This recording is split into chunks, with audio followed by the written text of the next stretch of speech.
నమస్తే AP scoop news కి స్వాగతం. ముందుగా బులెటిన్ లో హెడ్లైన్స్. ప్రధాని మోదీ అధ్యక్షుడు ట్రంప్ మధ్య మంచి సంబంధాలున్నాయన్న స్కాట్ బెసెన్స్. రష్యా చమురుకొని భారత్ లాభపడుతోందని మరోసారి ఆరోపణ.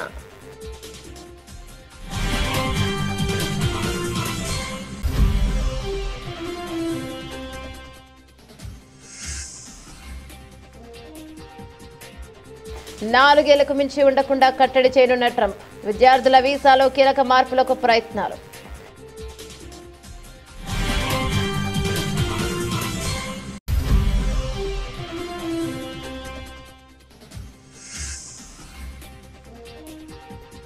రోమ్ తగలబడుతూ ఉంటే ఫిడేలు వాయించినట్లుంది రేవంత్ రెడ్డి తీరు.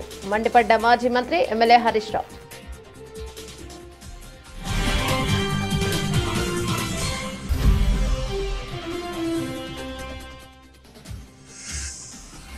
యూరియా ఇవ్వరా అంటూ ఇల్లందు కాంగ్రెస్ ఎమ్మెల్యే కోరం కనకయ్యను ఉరికించిన రైతన్నలు.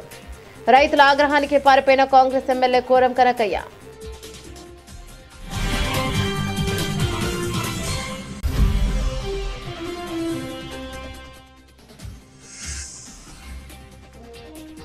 పార్టీ శ్రేణులతో 3 రోజుల పాటు మమేకం కానున్న జనసేన అధినేత పవన్ కళ్యాణ్.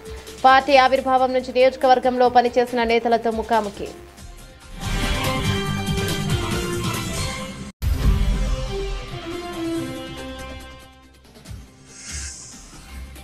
కర్నూలు నగరంలో పర్యావరణానికి హాని కలిగించకుండా మట్టి విగ్రహాలను ఏర్పాటు చేయడం చాలా సంతోషం. పరిశ్రమల శాఖ మంత్రి టీజే భారత్.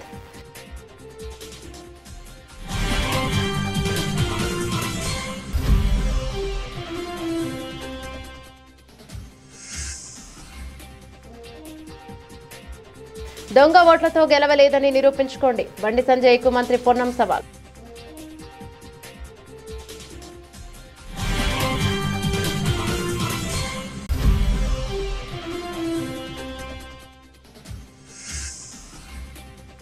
నా కొడుకు వరదల్లో చిక్కుకొని 30 గంటలైంది, ఇంకా కాపాడరా అంటూ కన్నతల్లి ఆవేదన.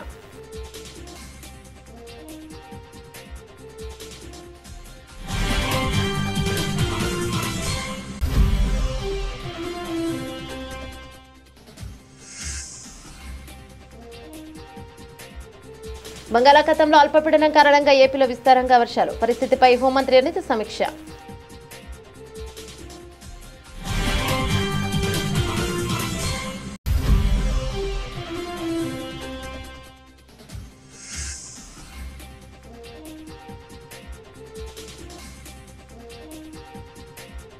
తెలంగాణకు ఆర్మీ హెలికాప్టర్ల రాక ఆలస్యం. రంగంలోకి దిగిన బండి సంజయ్.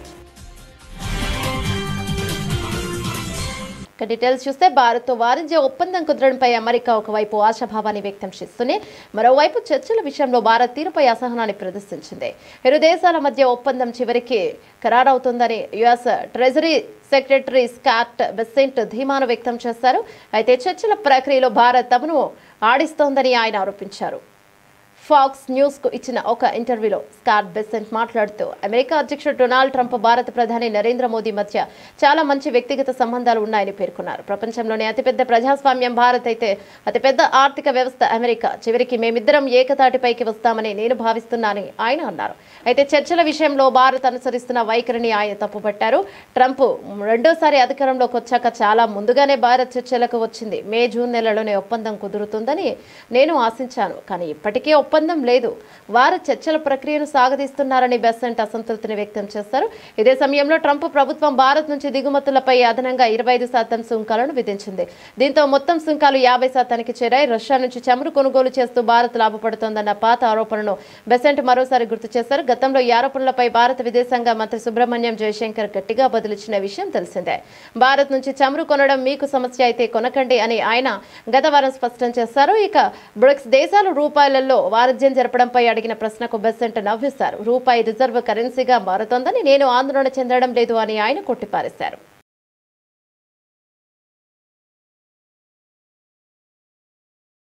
అమెరికాలో చదువుకుంటున్న ఉన్నత చదువుల కోసం ఆ దేశానికే వెళ్లే ప్రయత్నాల్లో ఉన్న విద్యార్థులకు ట్రంప్ సర్కార్ మరో షాక్ ఇచ్చింది. ఇప్పటికే వీసాలపై పలు ఆంక్షలు అమలు చేస్తున్న అమెరికా తాజాగా మరో కీలక సవరణకు ప్రతిపాదనలు చేసింది. విదేశీ విద్యార్థులు తమ దేశంలో ఎక్కువ కాలం ఉండిపోకుండా కట్టడి చేసేందుకు ప్రయత్నం చేస్తోంది. విద్యార్థులు, ఎక్స్చేంజ్ విజిటర్లు, మీడియా ప్రతినిధులకు జారీ చేసే వీసాలకు పరిమిత కాల గడువు విధిస్తూ ప్రతిపాదనలు సిద్ధం చేసింది. స్టూడెంట్ వీసాపై వచ్చిన వారు 4 ఏళ్లకు మించి అమెరికాలో ఉండకూడదని నిబంధనలకు సవరణ చేయనుంది. ప్రస్తుతం ఇక F1, J1 వీసాలకు డ్యూరేషన్ ఆఫ్ స్టే వెసులుబాటును కుదించనున్నట్లు సమాచారం. ఈ వెసులుబాటు ప్రకారం విద్యార్థులు ఎంతకాలం చదవాలనుకుంటే అంతకాలం అమెరికాలో ఉండొచ్చు. ఈ ఫ్లెక్సిబుల్ స్టూడెంట్ వీసాలకు కూడా గడువు విధించేలా పరిమిత కాల నివాస అనుమతితో కూడిన వీసాలను మంజూరు చేయాలని డిపార్ట్మెంట్ ఆఫ్ హోమ్ల్యాండ్ సెక్యూరిటీ విభాగం ప్రతిపాదించింది. విదేశీ విద్యార్థులకు డ్యూరేషన్ ఆఫ్ స్టే వెసులుబాటు వల్ల భద్రతాపరమైన ఇబ్బందులు, అమెరికన్ల ప్రయోజనాలకు విఘాతం కలుగుతోందని పేర్కొంది. అందుకే కొన్ని రకాల వీసాదారుల నివాస అనుమతులపై పరిమితి తీసుకొస్తున్నామని తమ నోటీసులో పేర్కొంది. ఈ ప్రతిపాదనను ఫెడరల్ రిజిస్ట్రేషన్లో పబ్లిష్ చేయనున్నారు. ఆ తర్వాత ప్రజల నుంచి అభిప్రాయాలు స్వీకరించి తుది నిర్ణయం తీసుకుంటారు. ప్రజాభిప్రాయ సేకరణను తప్పించి తక్షణమే అమలు చేసేలా మధ్యంతర ఉత్తర్వులు జారీ చేసే అవకాశమూ లేకపోలేదనే అభిప్రాయాలు వ్యక్తమవుతున్నాయి. ఈ మార్పులు అమల్లోకి వస్తే ప్రస్తుతం అమెరికాలో చదువుకుంటున్న 3.3 లక్షల మంది భారతీయ విద్యార్థులపై అధిక ప్రభావం పడే అవకాశం ఉంది. ఒకవైపు ప్రజల ప్రాణాలు పోతుంటే రేవంత్ రెడ్డి ఏమో మూసీ సుందరీకరణ మీద, ఆటల పోటీల మీద రివ్యూలు చేస్తున్నాడు. రోమ్ తగలబడుతుంటే ఫిడేలు వాయించినట్లు ఉంది రేవంత్ రెడ్డి తీరు. నిన్న ఒక మంత్రి హెలికాప్టర్ను అత్యవసర పరిస్థితుల్లోనే వాడాలని అంటున్నాడు. వాళ్ళేమో పెళ్లికి బీహార్లో రాజకీయాలకు వాడతారు. వరదల్లో చిక్కుకొని 2 యువకులు మృతి చెందారు. ఇది ప్రభుత్వ వైఫల్యమే. వారు కొన్ని గంటల పాటు కరెంటు పోల్కు పట్టుకొని తమను రక్షించాలని వేడుకున్నారు. సాయం కోసం ఎదురు చూస్తారు. జిల్లా కలెక్టర్ అధికార యంత్రాంగానికి సమాచారం ఇచ్చినా వారు పట్టించుకోలేదు. మధ్యాహ్నం కరెంటు పోలు కూడా కొట్టుకుపోయి ఆ 2 యువకులు చనిపోయారని మాజీ మంత్రి ఎమ్మెల్యే హరీష్ రావు మండిపడ్డారు. రాష్ట్ర ప్రభుత్వం వరద నివారణ చర్యలు తీసుకోవడంలో పూర్తిగా విఫలమైపోయింది. ముఖ్యంగా ఈ రోజు ఈ ఫెయిల్యూర్ అంతా కూడా రాష్ట్ర ముఖ్యమంత్రిది, రాష్ట్ర ప్రభుత్వాన్ని. ఎంత బాధతో ఉన్నామంటే ఈరోజు ఇవాళ హవేలీ గన్పూర్ మండలంలో మరి 2 యువకులు చనిపోవడం జరిగింది. వాళ్ళ పిల్లలు, ముఖ్యంగా 2 పిల్లలు గురుకుల పాఠశాలలో చదువుతున్నారు. వర్షాల వల్ల గురుకుల పాఠశాల లీక్ అయితా ఉంది, మీ పిల్లల్ని తీసుకుపోండి అని ప్రిన్సిపల్ ఫోన్ చేస్తే పిల్లల్ని మెదక్కు పోయి తీసుకొచ్చుకుందామని బయలుదేరి మరి ఆటోలో నడుపుతున్నటువంటి యాదగౌడు, ఆటోలో కూర్చున్న సత్యనారాయణ, 2 కూడా ఈ వరదలో ఆటో కొట్టుకుపోయి చనిపోవడం జరిగింది. ఆ 2 దాదాపు కొన్ని గంటల పాటు కరెంటు పోలు పట్టుకొని ప్రభుత్వం నుంచి ఏదైనా సహాయం అందుతుందా, హెలికాప్టర్ వస్తుందా, ఎన్డీఆర్ఎఫ్ బృందాలు వస్తాయని 4-5 గంటలు ఎదురు చూశారు. కరెంటు పోలు మీద నుంచి ఫోన్లు కూడా చేశారు. కానీ కలెక్టర్ గారు కానీ జిల్లా యంత్రాంగం ఎవరు స్పందించలేదు. మధ్యాహ్నం 2 తర్వాత కరెంటు పోలు కూడా వరద ఉధృతికి పడిపోయి ఆ వరదలో కొట్టుకొని ఆ 2 కూడా చనిపోవడం జరిగింది. అంటే ఇది కేవలం ప్రభుత్వ వైఫల్యం. నిన్న ఒక మంత్రి గారు మాట్లాడుతూ అంటాడు, హెలికాప్టర్ అంత అవసరమైతే తప్ప వాడద్దట. మీరు మాత్రం పెళ్లిలకు వాడండి, బీహార్లో రాజకీయాల కోసం వాడండి, మీ సొంత కార్యక్రమాలకు వాడుకోండి. ఆనాడు ఖమ్మం జిల్లాలో కూడా హెలికాప్టర్ పంపకపోతే ప్రాణాలు పోయినాయి. ఇవాళ మెదక్ జిల్లాలో కూడా సకాలంలో హెలికాప్టర్ రాక ప్రజల ప్రాణాలు పోయినాయి. అంటే ప్రభుత్వం ముందస్తు చర్యలు తీసుకోలేదు. నిజాం సాగర్ లో ఈ వరద ఉధృతిని చూసి గేట్లెత్తి ముందుగానే నిజాం సాగర్ ను ఖాళీ చేసి ఉంటే బ్యాక్ వాటర్ లో ఇంత నష్టం జరిగి ఉండేది కాదు. అటు ఇంజనీరింగ్ లోపం ఉంది, ప్రభుత్వ వైఫల్యం ఉంది. నిన్న ముఖ్యమంత్రి గారు ఇంత వరదలు వస్తుంటే వీడియో కాన్ఫరెన్స్ పెట్టి అత్యవసరంగా రివ్యూ చేయాల్సిన ముఖ్యమంత్రి ఆయన మూసీ సుందరీకరణ రివ్యూ చేస్తున్నాడు. ఇవాళ పొద్దున్న లేచి ఆటల పోటీల గురించి రివ్యూ చేస్తుంది. ఒక దిక్కు ప్రజల ప్రాణాలు పోతున్నాయి, తాగడానికి నీళ్లు లేవు. హవేలీ గన్పూర్లో నిన్నటి నుంచి కరెంటు లేక 7-8 గ్రామాల ప్రజలు మంచినీళ్లు లేక వర్షపు నీళ్లను ప్లేట్లలో, గ్లాసులలో పట్టుకొని తాగుతున్న పరిస్థితి ఉన్నది. ఇవాళ రేపు అంటు రోగాలు ప్రబలేటువంటి అవకాశం ఉంది. వచ్చే 24 గంటలు ఇంకా పెద్ద ఎత్తున వర్షాలు ఉన్నాయని వాతావరణ శాఖ చెప్తా ఉంది. ప్రజలు ఇబ్బందుల్లో ఉన్నారు. ప్రభుత్వం ఇప్పటికైనా మేల్కొని అత్యవసర చర్యలు చేపట్టి ప్రజలను కాపాడుకోవాలి. ప్రజలకు త్రాగునీరు అందించండి, ప్రజలకు అవసరమైన ఆహార పొట్లాలను పంపించండి, హెలికాప్టర్లను అందుబాటులో పెట్టండి. ఎందుకంటే బాగా తడిచి ఉన్నది, ఇప్పటికే నీటి ప్రవాహం ఉంది. ఇంకా వర్షం ఏమన్నా కొద్దిపాటి వర్షం ఎక్కువ పడ్డా కూడా మరి చెరువులు గాని తెగేటువంటి ప్రమాదం ఉంటది కనుక యూరియా ఇవ్వరా అంటూ ఇల్లందు కాంగ్రెస్ ఎమ్మెల్యే కోరం కనకయ్యను రైతన్నలు ఉరికించారు. యూరియా కొరతపై ఎమ్మెల్యే కోరం కనకయ్యను రైతులు నిలదీశారు. రైతులే బ్లాక్ లో యూరియాను అమ్ముకుంటున్నారని అనడంతో ఎమ్మెల్యే కోరం కనకయ్యపై తీవ్ర ఆగ్రహాన్ని వ్యక్తం చేశారు. రైతుల ఆగ్రహానికి కాంగ్రెస్ ఎమ్మెల్యే కోరం కనకయ్య అక్కడి నుంచి పారిపోయారు.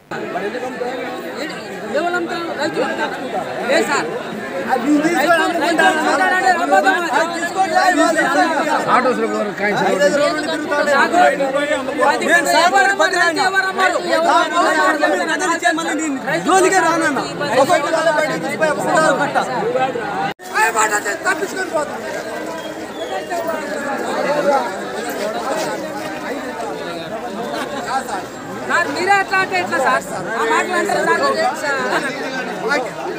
సార్ సార్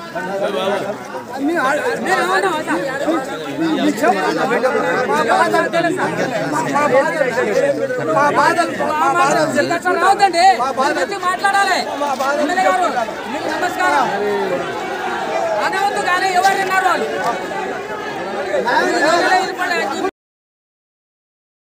జనసేన పార్టీ పునరుత్తేజానికి శ్రీకారం చుట్టింది. పార్టీ కార్యకర్తలతో మమేకమవుతూ భవిష్యత్ కార్యాచరణకు దిశానిర్దేశం చేయడానికి జనసేన అధినేత ఉప ముఖ్యమంత్రి పవన్ కళ్యాణ్ ప్రారంభించిన సేనాని సమావేశాలు ఈ రోజు నుంచి విశాఖపట్నంలో నిర్వహించనున్నారు. ఈ కార్యక్రమాలు 3 రోజుల పాటు కొనసాగనున్నాయి. 2 తెలుగు రాష్ట్రాల నుంచి నాయకులు కార్యకర్తలు భారీగా హాజరు కానున్నట్లు సమాచారం. పవన్ కళ్యాణ్ విశాఖలోనే మకాం వేసి పార్టీ నాయకులు కార్యకర్తలతో విస్తృతంగా సమావేశాలు నిర్వహించి తాజా రాజకీయ పరిణామాలు, కూటమి ప్రభుత్వం అమలు చేస్తున్న సంక్షేమ అభివృద్ధి కార్యక్రమాలపై చర్చిస్తారు. సమావేశాల్లో భాగంగా ఈ నెల 29వ తేదీ శుక్రవారం ఒక్కో అసెంబ్లీ నియోజకవర్గంలో పార్టీ ఆవిర్భావం నుంచి పనిచేస్తున్న 10 మందిని ఎంపిక చేసి వారితో వివిధ అంశాలపై అధినేత పవన్ కళ్యాణ్ ముచ్చటిస్తారు. అదే రోజు రాత్రి ఉత్తరాంధ్ర ప్రాముఖ్యతను తెలియజేసేలా సాంస్కృతిక కార్యక్రమాలు నిర్వహించనున్నారు. మున్సిపల్ స్టేడియంలో బీచ్ రోడ్డులోని వైఎంసీఏ హాల్ సమావేశాల నిర్వహణకు ఏర్పాట్లు చేశారు. అలాగే 30న ఇందిరాగాంధీ ప్రియదర్శిని స్టేడియంలో భారీ బహిరంగ సభ నిర్వహిస్తున్నట్లు పార్టీ శ్రేణులు తెలిపారు. ఆ రోజు సాయంత్రం 6 గంటలకు ఉప ముఖ్యమంత్రి పవన్ కళ్యాణ్ సభా ప్రాంగణానికి చేరుకుని ప్రసంగిస్తారు. జనసేన అధినేత ఉప ముఖ్యమంత్రి పవన్ కళ్యాణ్ చేపట్టిన ఈ సేనాని సమావేశాలు పార్టీ శ్రేణుల్లో నూతన ఉత్సాహాన్ని నింపుతున్నాయి. సభలో పార్టీ భవిష్యత్ లక్ష్యాల, కూటమి పాలనపైన సమీక్ష కార్యాచరణపైన పవన్ స్పష్టత ఇవ్వనున్నట్లు సమాచారం. జనసేన కార్యకర్తలతో నేరుగా మాట్లాడే ప్రయత్నం చేయడం, వారికి ప్రోత్సాహం ఇవ్వడం ద్వారా పార్టీకి పునర్జీవనం లభిస్తోందని నాయకులు అభిప్రాయపడుతున్నారు. భవిష్యత్ రాజకీయాల కోసం వ్యూహాత్మక సమావేశాలుగా ఇవి ఉపయోగపడనున్నాయని వారు పేర్కొన్నారు. కర్నూలు నగరంలో పర్యావరణానికి హాని కలిగించకుండా మట్టి విగ్రహాలను ఏర్పాటు చేయడం చాలా సంతోషంగా ఉందని పరిశ్రమ శాఖ మంత్రి టీజీ భరత్ అన్నారు. నగరంలోని మించిన్ బజార్లో మట్టితో తయారు చేసే విగ్రహ ప్రతిష్టకు ఆయన ప్రత్యేక పూజలు నిర్వహించి అన్నదాన కార్యక్రమం చేపట్టారు. ఈ సందర్భంగా మంత్రి మాట్లాడుతూ 9 రోజుల పాటు అత్యంత వైభవంగా మన కర్నూలు నగరంలో వినాయక చవితి పండుగ నిర్వహించడం చాలా సంతోషంగా ఉందన్నారు. నిర్వాహకులు దాదాపు 40 సంవత్సరాల నుంచి మట్టి విగ్రహాలను ఏర్పాటు చేయడం మంచి నిర్ణయం అన్నారు. ప్రజలు మా ప్రభుత్వంను మరో 20 ఏళ్లు ఆశీర్వదించాలని మంత్రి కోరారు. చవితి కానీ 9 రోజులు సెలబ్రేషన్స్ ఘనంగా జరిపేది ఎక్కడ అంటే ఫస్ట్ మన కర్నూలు వస్తుంది. ఇప్పుడు తర్వాత ఇక్కడ ఎన్నో ఏళ్ళ నుంచి ఇప్పుడు ఈ విగ్రహమే తీసుకుంటే దాదాపు 47 ఏళ్ళ నుంచి ఎవ్రీ ఇయర్ ఇక్కడ ఆర్గనైజర్స్ కండక్ట్ చేయడము, లాస్ట్ 10 ఏళ్ళ నుంచి మట్టి విగ్రహంతో చేయడం, అది స్పెషాలిటీ. సో నేను ఎప్పుడు అందరికీ రిక్వెస్ట్ చేసేది మట్టి విగ్రహాలని ప్రోత్సహించాలా, పెద్దవైనా కూడా ట్రై చేస్తే ఎన్విరాన్మెంట్ కాపాడిన వాళ్ళం అవుతాం, ఎకో ఫ్రెండ్లీ గణేశాల్లో ఉన్నట్లయితుంది, మీకు దేవుని ఆశీస్సులు కూడా బాగుంటాయని ఆలోచిస్తాను. బట్ ఈ 9 రోజులు సెలబ్రేషన్స్లో కల్చరల్ యాక్టివిటీస్ అని ఒక సెలబ్రేషన్స్, ఒక పండగ వాతావరణం ఒక రోజే కాదు 9 రోజులు ఉంటుంది. ఇక్కడ ముఖ్యంగా కర్నూలులో కులాలు మతాలు సపరేట్ కాకుండా ప్రతి ఒక్కళ్ళు పాల్గొనడము, ప్రతి ఒక్కళ్ళు కూడా సెలబ్రేషన్స్లో పాల్గొనడం స్పెషాలిటీ మన కర్నూలులో. సో అందరూ సుఖ సంతోషాలతో హ్యాపీగా, హెల్త్ కూడా బాగుండాలా అందరికీ. వర్షాలు కూడా బాగున్నాయి, పంటలు కూడా బాగున్నాయి. మా చంద్రబాబు గారి నాయకత్వం ఇట్లే ఒక 20 years కొనసాగిస్తే మన రాష్ట్రం కానీ మన క్యాపిటల్ సిటీ కానీ నంబర్ 1 అయ్యేదానికి అవకాశం ఉంది. ఆ దేవుని ఆశీస్సులు మా పైన ఎప్పుడు ఉండాలనేది కోరుకుంటున్నాను. Thank you. దీని వెనుక మన ఎర్రబుర్జు దాంట్లో కూడా గోపాల్ గారు వాళ్ళ మిత్రులందరూ కలిసి పెట్టడం జరిగింది. అది కూడా మట్టి విగ్రహంతో. సో చాలా ఆనందంగా ఉంది. అంటే నేను ఎప్పుడు చాలా ఏళ్ళ నుంచి ఒక 15 ఏళ్ళ నుంచి మేము కూడా పుష్ చేస్తూ ఉంటాము. మట్టి విగ్రహాలనే ఖచ్చితంగా చేస్తే చాలా బాగుంటుందని ఇప్పుడు మార్పు స్టార్ట్ అయింది. చాలా మంది కూడా మట్టి విగ్రహాలు ఈవెన్ పెద్దవి కూడా స్టార్ట్ అయింది. ఓవర్ ఏ పీరియడ్ అందరూ మట్టి విగ్రహాలు చేసి ఒక రికార్డ్ బ్రేక్ చేస్తారని నాకైతే ఆశ ఉందండి. కర్నూలులో ఎక్కడ పిఓపికి సంబంధం లేని విగ్రహాలు ఇక్కడ ఉన్నాయి, ఓన్లీ మట్టి విగ్రహాలు. తెలంగాణలో బీజేపీ ఎంపీలు దొంగ ఓట్లతోనే గెలిచారన్న ఆరోపణలు రాజకీయ దుమారం రేపుతున్నాయి. తాను నిజాయితీగా గెలిచానని భావిస్తే తన నియోజకవర్గంలో ఓట్ల సరళిపై విచారణ జరపాలని ఎన్నికల కమిషన్ను కోరాలని కరీంనగర్ ఎంపీ బండి సంజయ్కు రాష్ట్ర మంత్రి పొన్నం ప్రభాకర్ సవాల్ను విసిరారు. దొంగ ఓట్లపై పీసీసీ అధ్యక్షుడు మహేష్ కుమార్ గౌడ్ అనుమానం వ్యక్తం చేస్తే బండి సంజయ్ ఎందుకు ఉలిక్కి పడుతున్నారని ఆయన ప్రశ్నించారు. గాంధీ భవన్లో మీడియాతో మాట్లాడిన పొన్నం ఇటీవల కరీంనగర్లోని ఒకే ఇంట్లో 40 ఓట్లు బయటపడ్డాయని ఈ అంశంపై రాష్ట్ర ప్రభుత్వం దృష్టి సారించి బీజేపీ కుట్రలను బయట పెట్టాలని ముఖ్యమంత్రి రేవంత్ రెడ్డిని కోరారు. ఓట్ల కోసమే బీజేపీ దేవుడి పేరును అక్షింతలు వాడుకుందని పొన్నం ప్రభాకర్ ఆరోపించారు. బండి సంజయ్ను బీజేపీ అధ్యక్ష పదవి నుంచి తొలగించినప్పుడు ఒక్క బీసీ నేతకు అన్యాయం జరిగిందని తాము ఆయనకు మద్దతుగా నిలిచిన విషయాన్ని గుర్తు చేశారు. ఇప్పుడు అదే బీజేపీ మతం పేరు చెప్పి బీసీలకు 42% రిజర్వేషన్లు కల్పించే బిల్లును అడ్డుకోవడం దారుణమని ధ్వజమెత్తారు. వెనుకబడిన ముస్లింలకు దేశంలోని ఇతర రాష్ట్రాల్లో రిజర్వేషన్లు అమలవుతున్నాయి. దూదేకుల పేరుతో తెలంగాణ బీసీలకు అన్యాయం చేస్తే ఎలా అని బండి సంజయ్ను నిలదీశారు. కేంద్రం బీసీ బిల్లుపై నిర్ణయం తీసుకోకపోవడం వల్లే స్థానిక సంస్థల ఎన్నికలు ఆలస్యమవుతున్నాయని స్పష్టం చేశారు. బీసీ రిజర్వేషన్ల బిల్లులో మతపరమైన అంశాలు లేవని బీజేపీ ఎమ్మెల్యే పాయల్ శంకర్ స్వయంగా చెప్పారని పొన్నం గుర్తు చేశారు. ఈ బిల్లుకు ఆమోదం లభించేలా కేంద్ర ప్రభుత్వాన్ని ఒప్పించాల్సిన బాధ్యత ఎంపీలు ఈటల రాజేందర్, ధర్మపురి అరవింద్లపై ఉందని అన్నారు. మరోవైపు బీసీలకు అన్యాయం చేసేలా వ్యవహరిస్తున్నారన్న ఆర్ కృష్ణయ్య ధర్నా చేయడం విడ్డూరంగా ఉందని విమర్శించారు. ఈ సందర్భంగా కేంద్ర మంత్రి కిషన్ రెడ్డిపై కూడా పొన్నం విమర్శలు గుప్పించారు. హైదరాబాద్ నగరానికి కేంద్రం నుంచి ఆయన ₹1 అయినా నిధులు తీసుకొచ్చారని ప్రశ్నించారు. మెట్రో విస్తరణకు అనుమతులు ఎందుకు తేలేకపోయారని నిలదీశారు. గత 10 ఏళ్ల బీఆర్ఎస్ పాలనను హైదరాబాద్కు చుక్క నీరు కూడా అదనంగా తీసుకురాలేదని విమర్శించారు. ఈరోజు భారతీయ జనతా పార్టీ ఓట్ల కొరకు మాత్రమే భగవంతుని వాడుకుంటుంది. రాజకీయంగా భగవంతుని రాజకీయాల్లోకి తీసుకొస్తా ఉంది. మొన్న గంగాధరలో మా ప్రదేశ్ కాంగ్రెస్ అధ్యక్షుడు మహేష్ కుమార్ గౌడ్ గారు దేశవ్యాప్తంగా రాహుల్ గాంధీ గారు ఓటు చోరీ బహిర్గతం చేసి సాక్ష్యాధారాలతోటి బీహార్లో జరిపిన విధంగా ఇక్కడ కూడా 8 మంది పార్లమెంట్ సభ్యులు ఆ భారతీయ జనతా పార్టీకి సంబంధించిన వాళ్ళు దొంగ ఓట్లతోటి ఓటు చోరీతోటి గెలిచి ఉండొచ్చురు అనేటువంటి ఒక మాట చెప్పినాడు. కావచ్చు, అనుమానం ఉంది అని చెప్పినాడు, ఆధారాలతో చెప్పలే. ఇవాళ నేను కోరుతా ఉన్నా పిసిసి అధ్యక్షుల్ని, అదేవిధంగా గౌరవ ముఖ్యమంత్రి గారిని కోరుతా ఉన్నా, జిల్లా వ్యాప్తంగా ఓట్ల చోరీకి జరిగినటువంటి అంశం మీద జిల్లా కాంగ్రెస్ ప్లేట్లు అంటే ప్రభుత్వం తరఫున పర్యవేక్షణ ద్వారా భారతీయ జనతా పార్టీ యొక్క కుట్రలను కుతంత్రాలను బయటికి తెచ్చే ప్రయత్నం ఈ రాష్ట్రంలో జరగాల్సిందిగా కోరుతా ఉన్నా. బండి సంజయ్ గారికి నిజంగా ధైర్యం ఉంటే ఎన్నికల కమిషన్కు రాసి రాష్ట్రంలో ఎక్కడెక్కడ దొంగోట్లు ఉన్నాయో, మొన్ననే కరీంనగర్లో ఒక 40 ఓట్లు ఒక ఇంట్లో ఉన్నటువంటి అవి కూడా మళ్ళీ మీరు మతం పేరు దొరుకుతుంది ముస్లింలో హిందువుల ఇళ్లలోనే చిన్న కుటీరంలో 40 ఓట్లు ఉన్నటువంటి సంఘటన బయటికి వచ్చినటువంటి పరిస్థితి. అటువంటి అంశాలు బయటికి తేవడానికి బండి సంజయ్ గారు సాక్షాత్తు నేను నిజంగానే దొంగ ఓట్లతోటి గెలవలే, దొంగ ఓట్లకు వ్యతిరేకం అన్నట్టయితే ఎన్నికల కమిషన్కు ఒక లేఖ రాయమని చెప్పి కోరుతా ఉన్నాం. ఇలా అక్షింతల పేరు మీద, శ్రీరాముడి పేరు మీద ఎన్నికల రాజకీయాలు చేసే భారతీయ జనతా పార్టీ ఇలా బండి సంజయ్ గారిని కోరుతా ఉన్నాం. ఒక కార్యకర్తగా ఒక నాయకుడిగా మీరు ఎదిగినారు కాదని ఎవరు అనడంలే, కానీ ఈరోజు ఎన్నికల సందర్భంగా మీరు వాడినటువంటి అంశాలు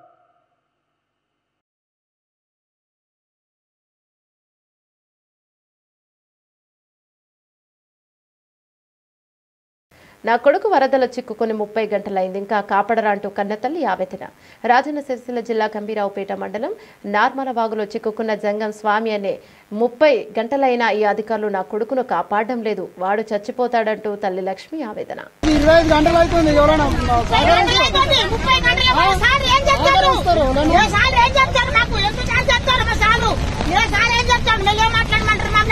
అందరు 30 గంటలు అవుతుంది. పిల్లలు రాగలవుతారు. అవుతారు మాకు ఎందుకు ఇవన్నీ ఎలక్షన్లు ఇవన్నీ అన్ని ఉన్నప్పుడు మాకు తీసుకొచ్చి మాకు అప్పుడు చెప్పాలి మళ్ళీ మాకు లేకపోతే మేమే ప్రాణాలు కూడా కొట్టుకుందామా మేమే డబ్బులు తెచ్చి స్థాయి సత్యం మీద రోడ్డు మీద తెప్పించుకొని తాగుతాం మేమే మేము ఇక్కడ చచ్చిపోతాం మరి సేవలు అయితే మరి ఒక ఇక్కడ అట్లా సేవలు అయింది మరి మాకు ఎందుకు వాళ్ళు అయినాక మేము ఎందుకు మేము ఆలోచన గంటల కోలే మేము మాకెందుకు ఆవేదలేదు మాకు కడుపు లేని మెల్లే మాట్లాడండి ఏం మెల్లే మాట్లాడాలి 60-70 ఏళ్ళ కలిసిన పిల్లలు లేదు నాకు నా పిల్లలు గోలే కొట్టుకుంటారు ఆడిపోతా నువ్వేంటన్నా నేను ఆడిపోతా నేను ఇష్టం నా బుద్ధి నేను అనుకుంటాను మెల్లే మాట్లాడాలి అనుకున్నాను మెల్లే మాట్లాడాలి అనుకున్నాను నువ్వు అనడే అనకు మేము ఆడికే వచ్చా ఆడికే అదే మరిపోయింది 2 సార్లకు 2 సార్ అదే బోర్డు అంటున్నాం ఒకసారి వాళ్ళ వైరాబాద్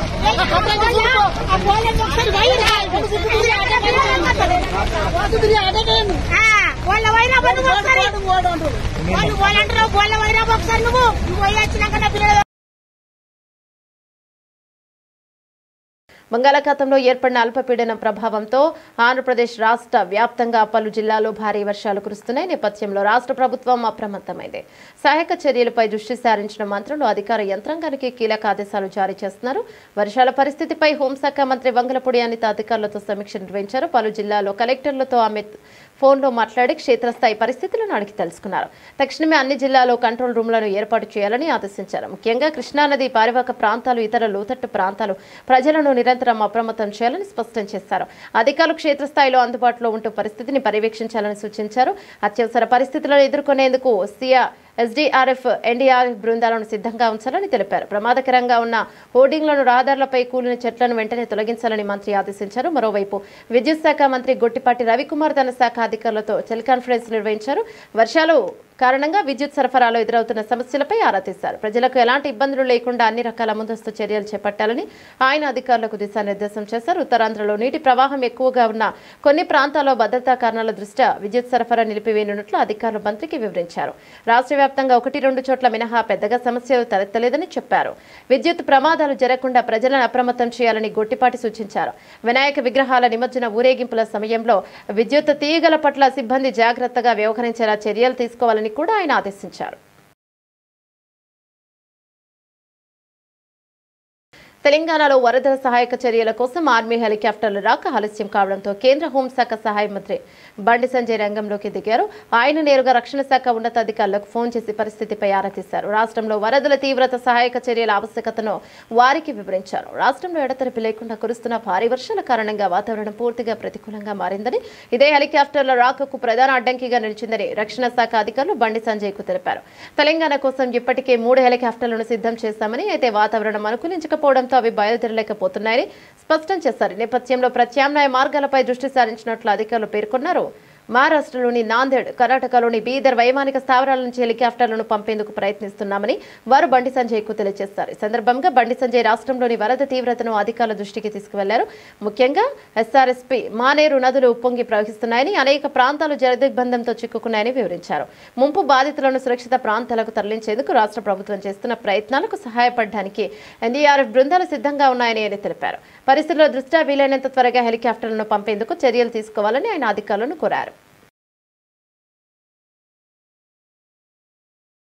భారత దిగుమతులపై 50% టారిఫ్లు అమల్లోకి రావడంతో నేడు దేశీయ స్టాక్ మార్కెట్లు నష్టాలతో ప్రారంభమయ్యాయి. ఈ పరిణామం ఇన్వెస్టర్ల సెంటిమెంట్ను తీవ్రంగా దెబ్బతీయడంతో ఆరంభ ట్రేడింగ్లోనే కీలక సూచీలు ఒత్తిడికి గురయ్యాయి. ట్రేడింగ్ ప్రారంభమయ్యాక 9 గంటల 30 నిమిషాల సమయంలో బీఎస్ఈ సెన్సెక్స్ సుమారు 900 పాయింట్లు క్షీణించగా నిఫ్టీ సుమారు 200 పాయింట్ల నష్టంతో ట్రేడ్ అవుతున్నాయి. టారిఫ్ల తక్షణ ప్రభావం మార్కెట్ విశ్వాసాన్ని దెబ్బతీసిందని, అయితే ప్రభుత్వం త్వరలో చేపట్టబోయే సంస్కరణలు, విధానపరమైన చర్యలు సమీక్ష భవిష్యత్తులో మార్కెట్లకు మద్దతు ఇవ్వవచ్చని నిపుణులు అభిప్రాయపడుతున్నారు. Nifty 100, Nifty 200, Nifty small cap, Nifty mid cap సూచీలన్నీ నష్టాల్లోనే ట్రేడ్ అయ్యాయి. రంగాల వారీగా చూస్తే నిఫ్టీ ఆటో సూచీ 0.37% లాభపడి ట్రెండ్కు భిన్నంగా నిలిచింది. అయితే FMCG, metal, pharma, PSU, bank వంటి కీలక రంగాలు నష్టాలను చవిచూస్తాయి. ప్రస్తుత వాణిజ్య దౌత్యపరమైన ఉద్రిక్తల నేపథ్యంలో ప్రధాని నరేంద్ర మోదీ త్వరలో చేపట్టిన జపాన్, చైనా పర్యటనలపై మార్కెట్ వర్గాలు ఆసక్తిని గమనిస్తున్నాయి. ఆసియాలోని ఇతర మార్కెట్లలో జపాన్, నిక్కీ, దక్షిణ కొరియా, కొస్పీ లాభాల్లో ఉండగా హాంకాంగ్, తైవాన్ సూచీలు నష్టాల్లో కొనసాగుతున్నాయి.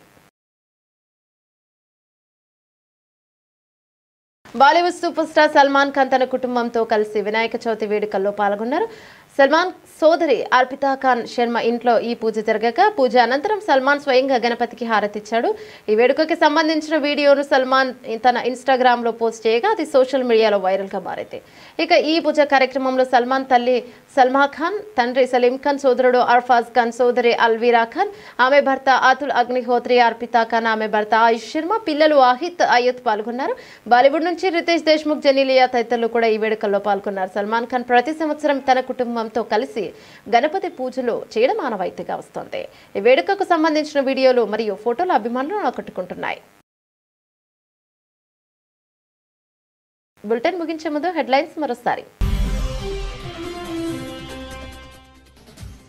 ప్రధాని మోదీ, అధ్యక్షుడు ట్రంప్ మధ్య మంచి సంబంధాలున్నాయన్న స్కాట్ బెసెన్స్.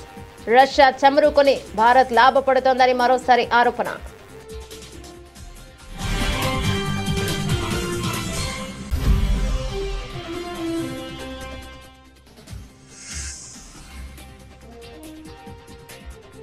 నాలుగేళ్లకు మించి ఉండకుండా కట్టడి చేయనున్న ట్రంప్. విద్యార్థుల వీసాలో కీలక మార్పులకు ప్రయత్నాలు.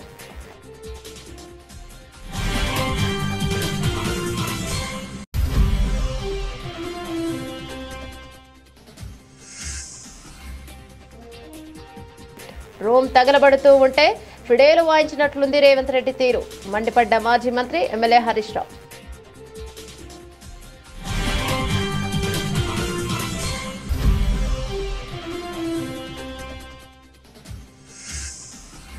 యూరియా ఇవ్వరా అంటూ ఇల్లందు కాంగ్రెస్ ఎమ్మెల్యే కోరం కనకయ్యను ఉరికించిన రైతన్నడు.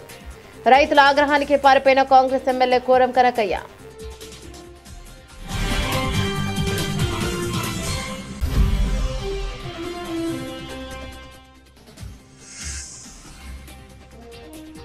పార్టీ శ్రేణులతో 3 రోజుల పాటు మమేకం కానున్న జనసేన అధినేత పవన్ కళ్యాణ్. పార్టీ ఆవిర్భావం నుంచి నియోజకవర్గంలో పనిచేసిన నేతలతో ముఖాముఖి.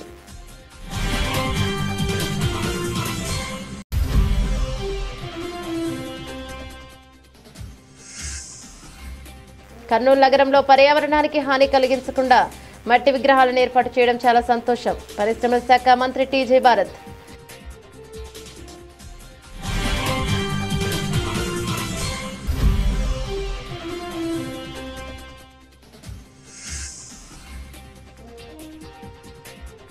దొంగ ఓట్లతో గెలవలేదని నిరూపించుకోండి. బండి సంజయ్కు మంత్రి పొన్నం సవాల్.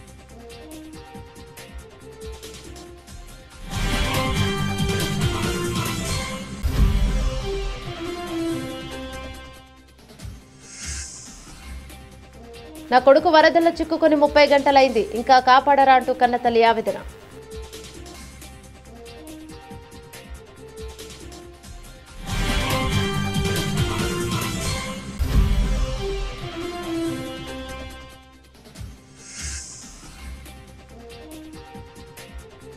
బంగాళాఖాతంలో అల్పపీడనం కారణంగా ఏపీలో విస్తారంగా వర్షాలు. పరిస్థితిపై హోంమంత్రి అనిత సమీక్ష.